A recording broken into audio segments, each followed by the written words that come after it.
Welcome back. We are doing a walkthrough of Lead with Love, answering God's invitation to love well. And we are on chapter 3. Chapter 3 is called The Heart of Others. And it's really all about who are the people in our lives that we are called to love, and how do we love them when they're difficult. I love that the chapter starts with a couple different quotes, and one of them is this. This is from Albert Einstein. He says, "I speak to everyone in the same way, whether he is the garbage man or the president of the university." And I think we all kind of, somewhere in us, want to treat people that way, but it's hard. Sometimes it really is hard, and we have all these prejudgments. And basically, what the chapter is about are those prejudgments back in biblical time. There are many stories, and Jesus often references and reaches out to the Samaritan people. And the Samaritan people were like a culturally diverse group of people who were, it was considered, they were kind of a combination or an inbreeding of two different and multiple different nations. And so with that came this sort of feeling like they were unclean. And so the Hebrews were set apart as a clean or pure people, where the Samaritans were not. There was a lot of Samaritans. So it's not just like there was one or two. There was a whole nation of people, and they really were treated as less than.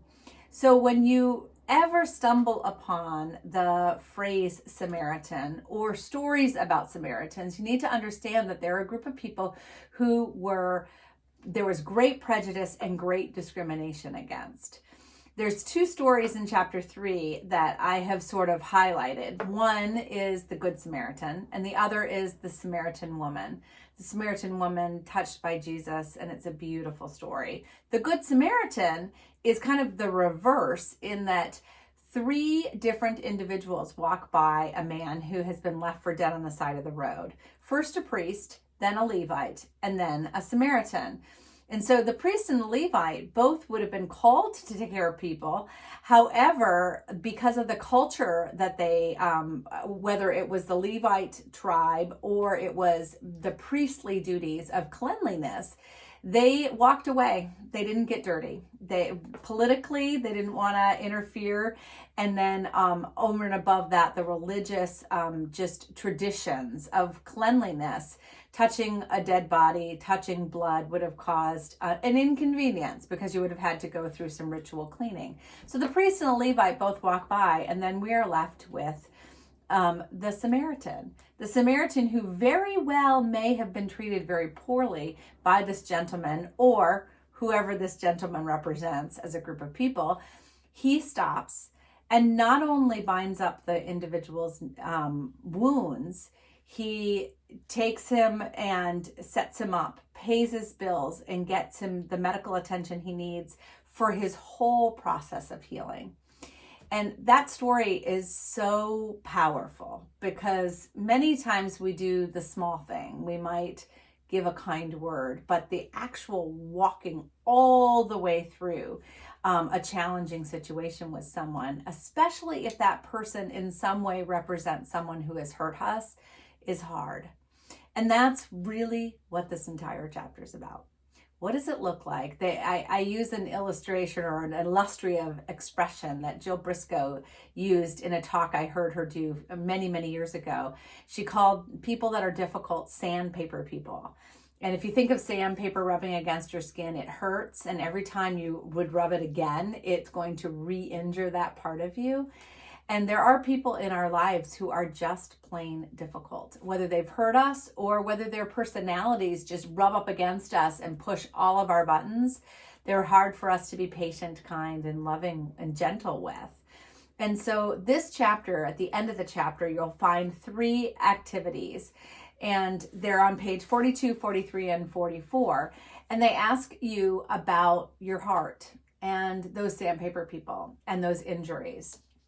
And here's what I kind of want you to take away and think about. If you've already done the activities, you can add this in. If you haven't done them, I encourage you to go to the end of the chapter and answer these questions. So the first one is, who are those people in your life? Who are the people that are difficult to love? Whether they are people that have injured you in the past, co-workers, bosses, maybe your siblings, someone in your family, your neighbor, literally. Or are they personality types? And so when you come into contact with someone that sort of pushes that button, it's like, oh, I'm out. I can't do this. Who are those people? So just identify them. You don't have to do anything with it. Just identify it.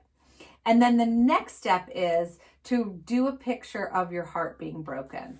And I just want to share with you mine. I had a fun sticker, and I think I have two different responses. This one kind of captures the one with those words that say shame, embarrassment, humiliation, rage, and brokenness. And if you looked at the sticker I chose, the girl's body has red marks, like she's getting like hot. And like when I get embarrassed or overwhelmed, sometimes my cheeks, I go flush, I get flushed. And she's got fists. And I think that to me says a lot about where I'm at when my heart is initially broken, because I want to defend myself. I want to be right. I want to come up with all of the ways that I was right and you wronged me. And so that idea of being deeply, deeply hurt. I think the other thing is, if I had a sticker that represented it, it would be getting into the fetal position. So I think I have two different responses. I've got angry, you violated my will. And then I have the absolutely brokenhearted, just need to get underneath the blanket, get as small as I can and just weep and just cry. Those are my two pictures of what my broken heart looks like. And then number 3 is, how is your broken heart mended? And this I had a lot of fun, because I started to think, I'm like, one, is my broken heart mended? And are there any people on that first heart that I listed that I haven't made amends with, and that I could maybe take a step towards some healing and wholeness with? And then how do I do that? And I have a unique situation that I'm just going to share, and I'll share my picture. So there's my picture. I put some words on there. I love words. I put a typewriter. Really now it's computer, but for me, journaling, whether it's by hand, whether it's writing and pouring my heart into the next book that I'm writing, or creating some activities that I'm going to use with my clients and with myself, because I always, whatever I'm sharing with someone else, I'm also doing for myself. Whatever that is, it's always incorporate some words, finding words for the almost unspeakable and the hurt that's been in my life. But also in my picture, I have a group of friends from college, and they are precious, precious women of God who have walked with me for a long time, since I was 19 years old. And we have a text group, and we send out prayer requests, and then prayers for each other whenever we need.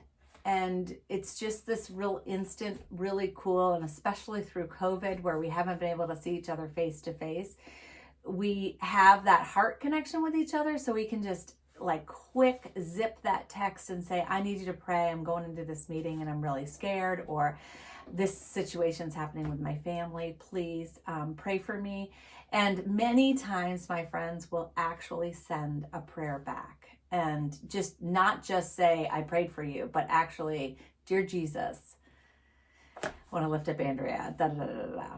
And that is so meaningful and powerful to me. So I want to give you this encouragement. If you don't have a group like that, just start with one person. Who is one person you can add to that inner circle that can be your reach out and please pray for me?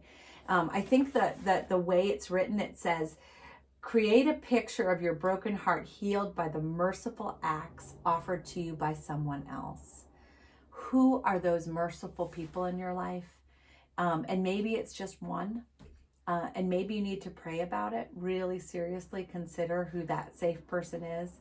And then ask them if they'll be your prayer partner via text, email, or whatever quick way to just get that out there. That's my encouragement. I hope you enjoy chapter 3. The closing quote I want to give you is this. This is from Mother Teresa. It says, "Let us always meet each other with a smile, for the smile is the beginning of love." My intention this year is to sit up straight and to smile more.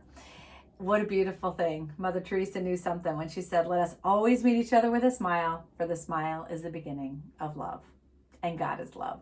So when we smile, we remember that he loves us. Have a great day. So hopefully you delved into chapter 3 and you answered the questions at the end of the book. You read the chapter, not the end of the book, but the end of the chapter. And then now you might be looking for that bonus. Okay, so I did a little bit of creativity in my actual physical book, but I want to journal now.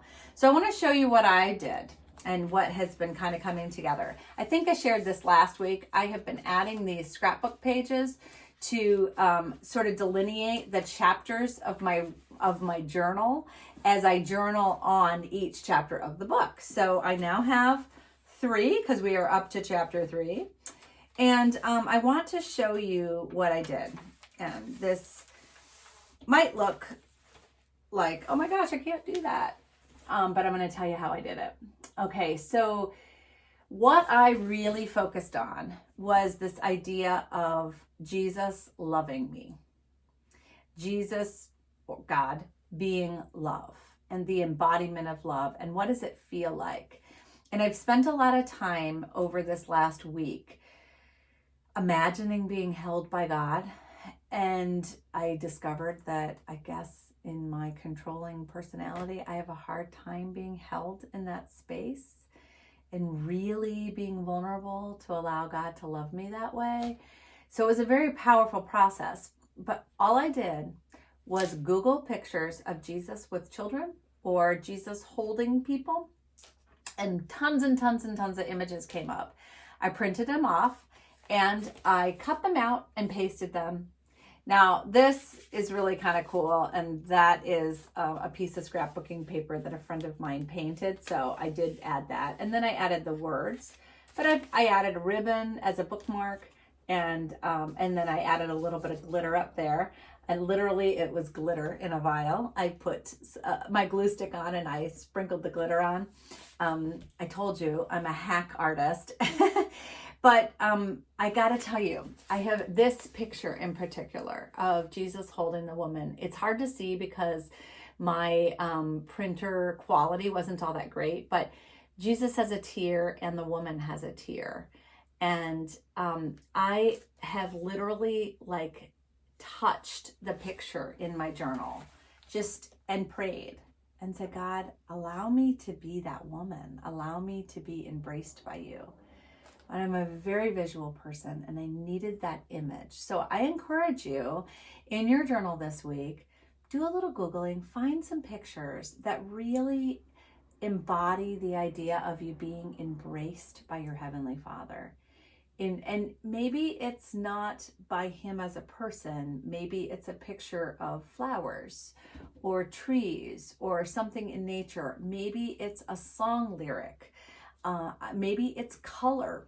I don't know what it is for you, but what does it look like for you to literally be in the arms of Jesus? And what would that look like? And that's what I encourage you to do. Maybe in your journal, it's a list of words. This is how I feel really, really close to Jesus. This is when I feel really, really close to him, when I'm doing these activities, or when I'm quiet and silent, or when I'm listening to this song. That could be your journal activity. But take a little time to think about that. See if you can find some pictures and literally glue stick, paste them in there. And it's remarkable if throughout the week you're carrying this journal around with you, because I think that you will identify even more and maybe even be able to drill down further into what that image would look like for you. So this is my drilling down, and it's not really completed yet, but that is a picture. And I don't know if you've ever had that feeling, if you've ever been prayed for and somebody has had a very forceful hand where you feel the pressure and compression that brings you that sense of safety. But in this picture, Jesus's hand is on the child's head, and there's no fear. The child is embracing Jesus back. And some of the words I picked were abundant spirit, grateful hearts, kindred, hope, patience, bountiful, blessing. And then I added right there the word together. And for me, I open this sometimes. I've had a stressful meeting. I am struggling with some deadlines. I've got a lot going on. And I've just looked at the picture and gone, okay, you got me. Got that safe and secure, holding me tightly feeling. We are so fortunate to have a Heavenly Father that loves us and embraces us that way. And I just pray that as you continue to journey into this idea of love, that the idea of loving the Lord your God with all your heart, with all your soul, with all your mind, and with all your strength will be your strength. Have fun journaling. See you next time.